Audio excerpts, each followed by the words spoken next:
अस्सलाम वालेकुम तमाम सेकेंड ईयर के स्टूडेंट। आज हम एमसीक्यूज की एक नई वीडियो और चैप्टर नंबर 4 यानी कि डेरिवेटिव के ऊपर हम पढ़ेंगे।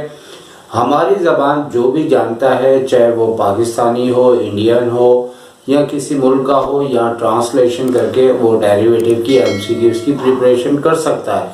वैसे हम डिस्कस कर रहे हैं कराची बोर्ड को और इसके ऊपर एक नई वीडियो और एमसीक्यूज में सबसे पहले चैप्टर नंबर 4 यानी कि डेरिवेटिव का है हमारी बुक के अंदर।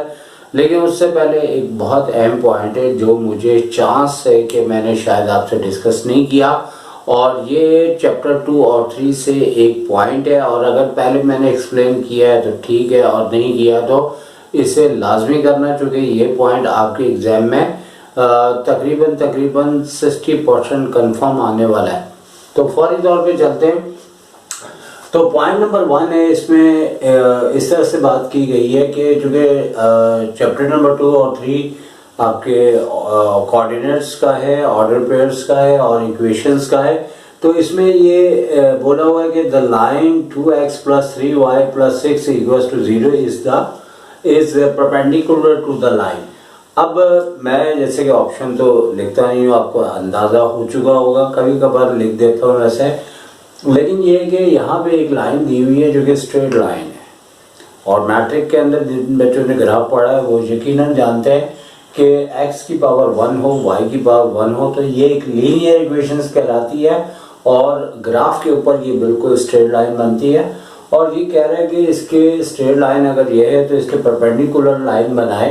यानी कि परपेंडिकुलर लाइन क्या है, मिसाल के तौर पे अगर हम नंबर 1 को डिस्कस कर रहे हैं तो नंबर 1 में अगर ये लाइन आपकी जो है वो 2x + 3y + 6 = 0 है, तो हमें एक ऐसी लाइन की इक्वेशन चाहिए जो कि इसके साथ परपेंडिकुलर का मतलब है 90 डिग्री बना रही हो।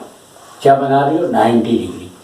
तो अब इसको सॉल्व करने का एमसीक्यूज है, क्वेश्चन नहीं है, तो हमें तो डायरेक्ट ऐसी ट्रिक आनी चाहिए कि फौरी तौर पे आंसर आ जाए। तो वो ट्रिक मैं आपको बता देता हूँ।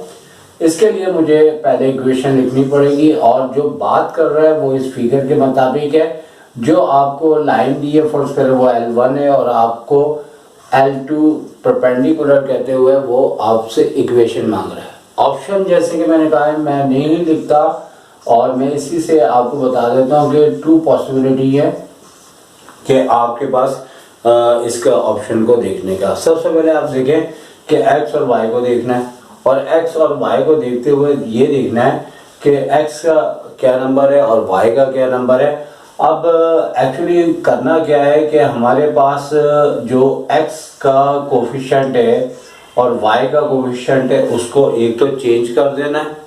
यानी कि 2x अगर इधर लिखा है तो यहाँ पे 2 आ जाएगा, और y के साथ अगर 3 लिखा है तो 3 यहाँ पे आ जाएगा। और एक बात आपने गौर से नोट करनी है, याद रखनी है कि ये दोनों प्लस है, तो इन दोनों में से किसी एक की साइन चेंज होगी।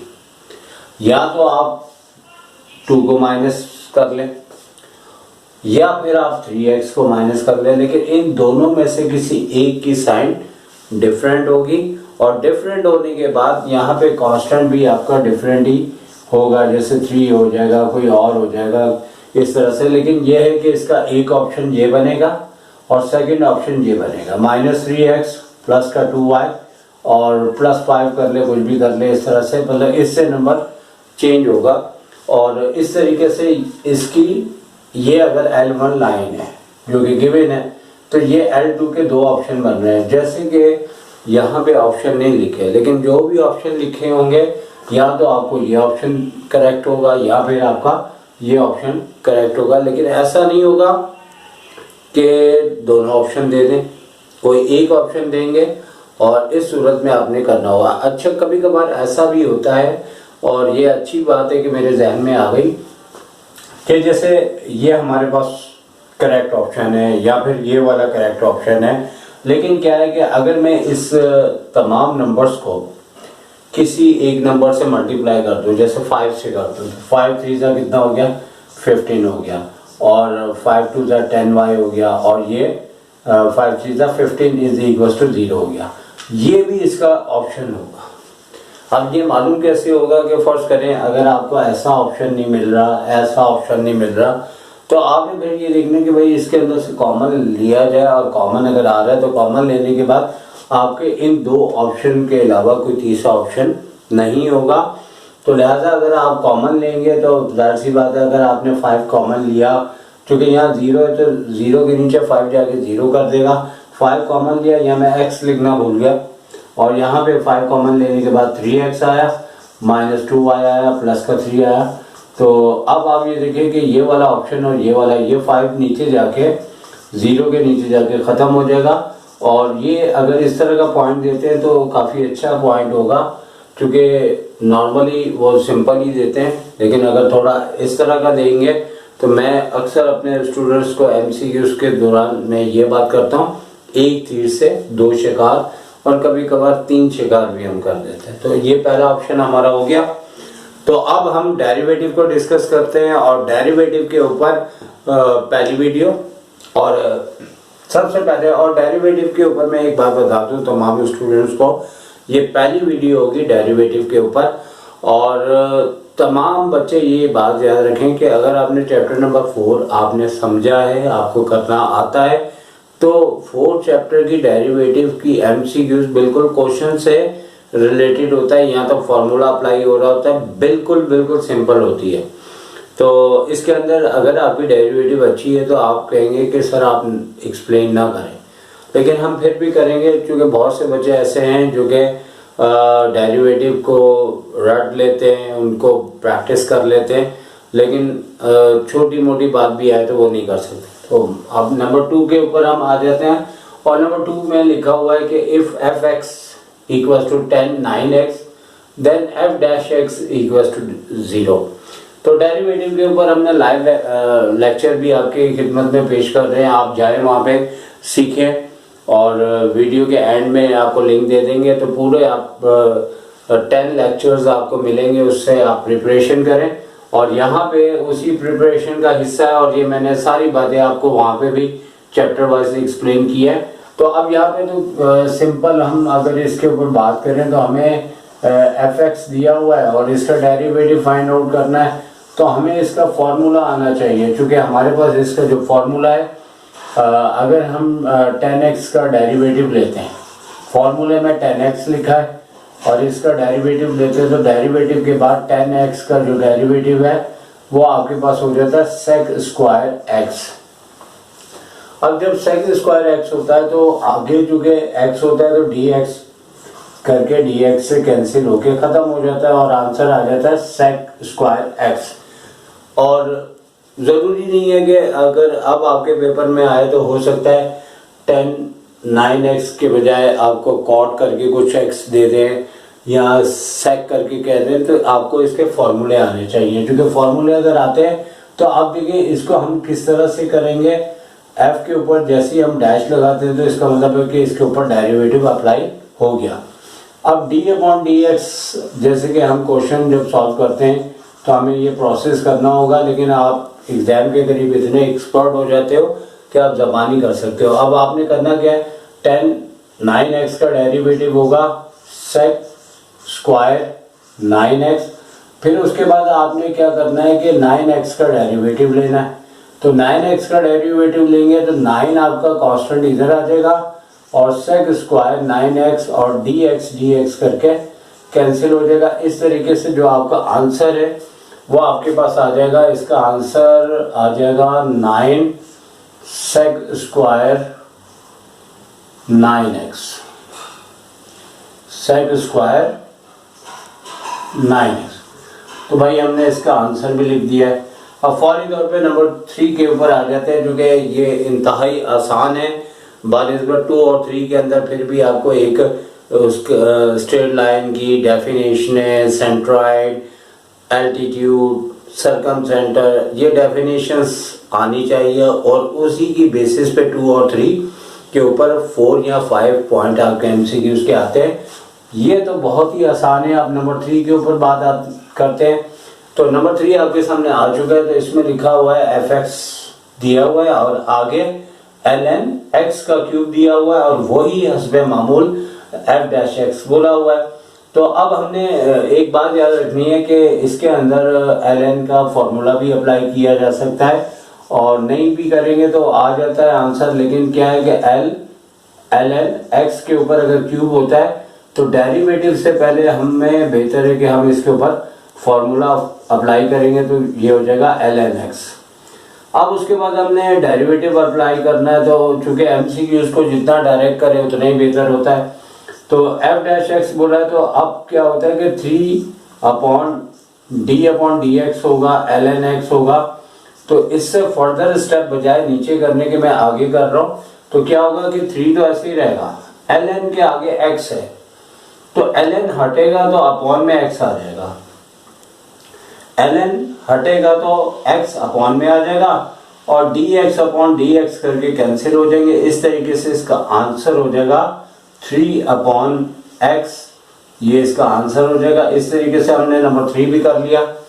अब फौरी तौर पे नंबर 4 पे आ जाते हैं, और नंबर 4 पे भी आपको हस्बे मामूल एक फार्मूला लिखा हुआ है, और इसके अंदर, और ये अगर मैं बात करूं तो मैं जो एमसीक्यूज आपको एक्सप्लेन करता हूं, और ये मेरी बात गौर से सुनिएगा, क्योंकि बीच में मैं आपको कई ऐसी इंफॉर्मेशन देता रहता हूं कि आपको हर सब्जेक्ट में काम आए।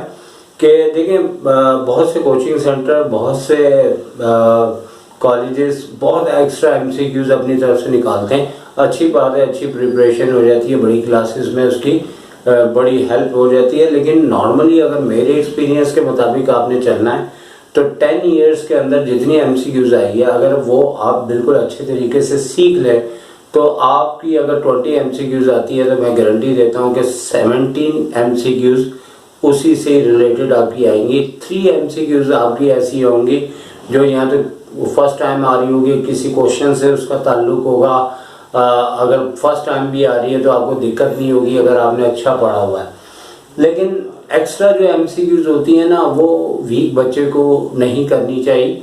अगर आप वीक हैं या दरमियाने हैं तो आप अपने 10 ईयर को भर दें कि हर, यानी कि मैं भी यहाँ पे आपको अगर एक्सप्लेन कर रहा हूँ और मेरी ये कोशिश है कि मेरी पढ़ाई हुई एमसीक्यूज आपके पेपर में आए, तो मैं भी ये करता हूँ कि मैंने 2010 से ये सिलसिला एमसीक्यूज का 11-10 से शुरू हुआ था, और उसी की बिहाफ पे मैं ये जो है आपको समझाता हूँ, और ये सेम टू सेम फिर आपके पेपर में भी आती हैं। बस कभी कभार 19-20 चेंजिंग करते हैं। जैसे यहाँ पे अगर 9x लिखा था तो यहाँ हो सकता है 25x दे दें, लेकिन तकरीबन, या फिर 10x की जगह आपको cot x दे दें, तो ये कुछ भी एक्सपेक्टेड है। लेकिन ये है कि आपके लिए बेहतर है वो बच्चे जो आप 90% की अप्रोच करना चाह रहे हैं, वो एक्स्ट्रा एमसीक्यूज करें, और करते भी हैं, और उसका उनको अभी फ़ायदा नहीं होगा, अभी भी होगा, आगे बहुत ज़्यादा फ़ायदा होगा ई-कैट की तैयारी वगैरह में। तो अब नंबर 4 भी हमारे पास सीधा सीधा एक फार्मूला है।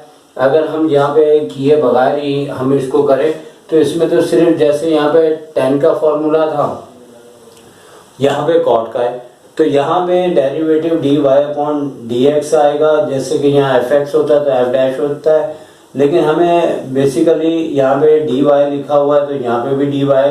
तो cot x का सिर्फ फॉर्मूला याद होना चाहिए। नंबर 4 में जो फॉर्मूला है, तो हमारे पास जो फॉर्मूला इसका होगा वो बिल्कुल सिंपल है, तो हम डायरेक्ट इसको यहाँ पे लिख देते हैं।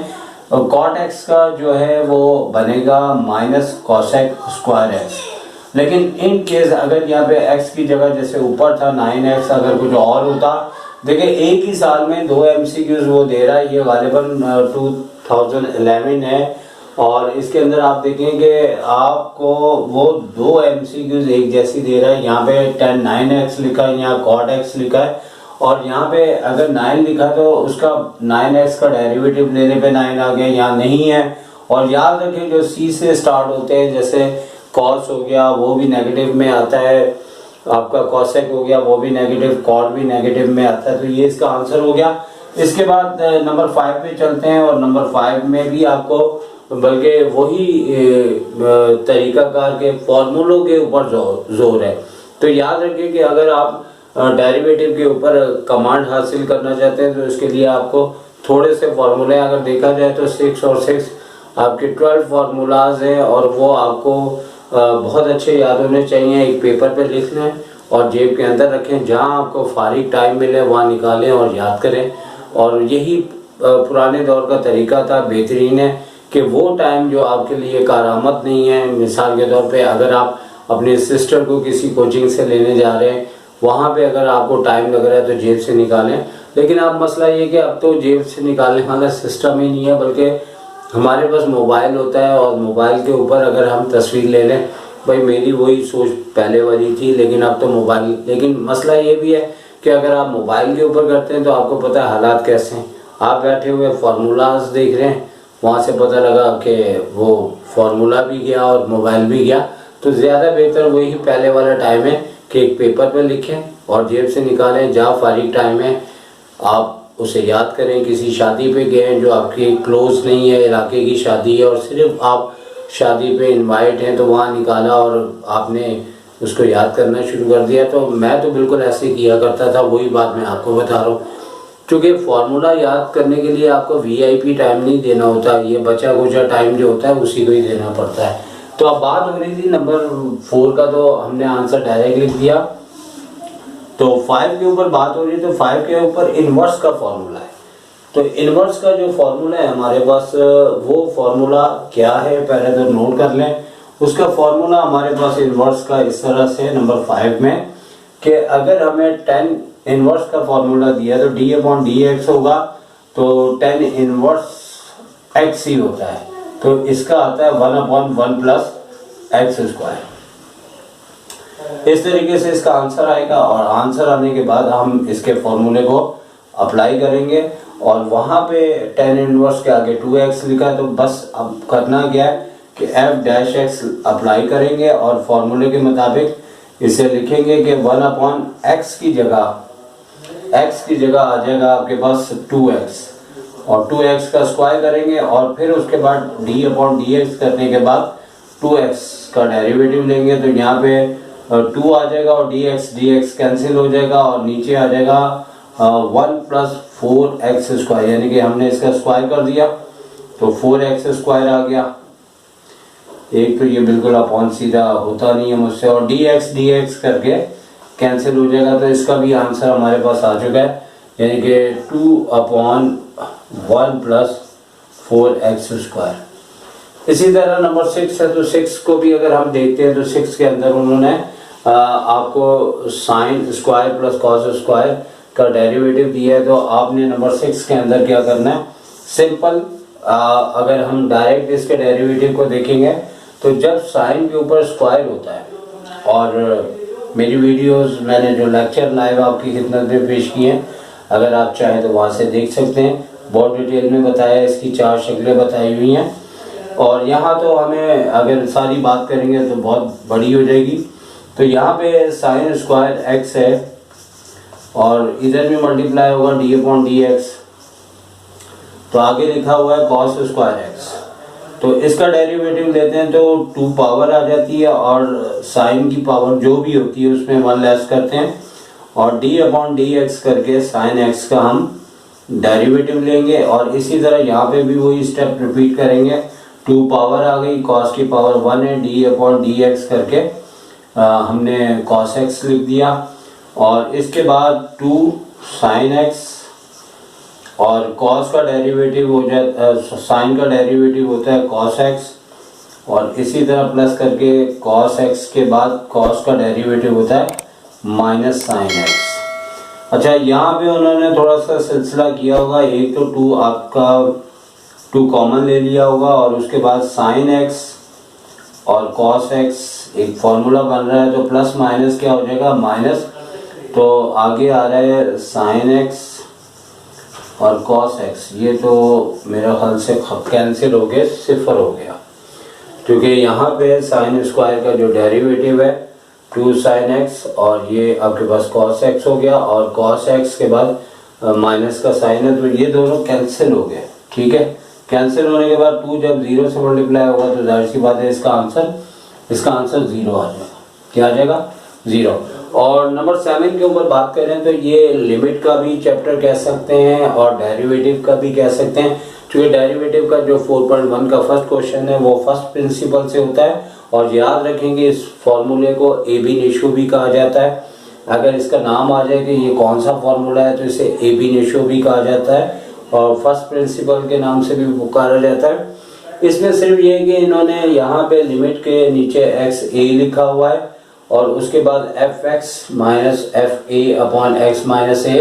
तो ये किसका डेरिवेटिव है ये याद रखना पड़ेगा कि ये फॉर्मूला है एफ डैश ए का फॉर्मूला है। अगर यहाँ पे कभी वो ऐसा करेंगे बी करते हैं, यहाँ बी करते हैं तो एफ डैश बी हो जाएगा।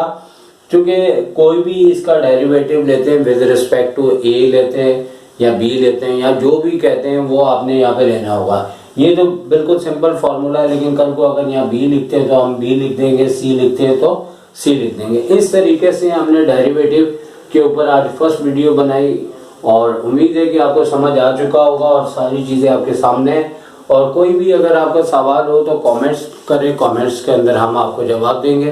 तो मैं आपसे इजाज़त चाहता हूँ। अल्लाह हाफिज़।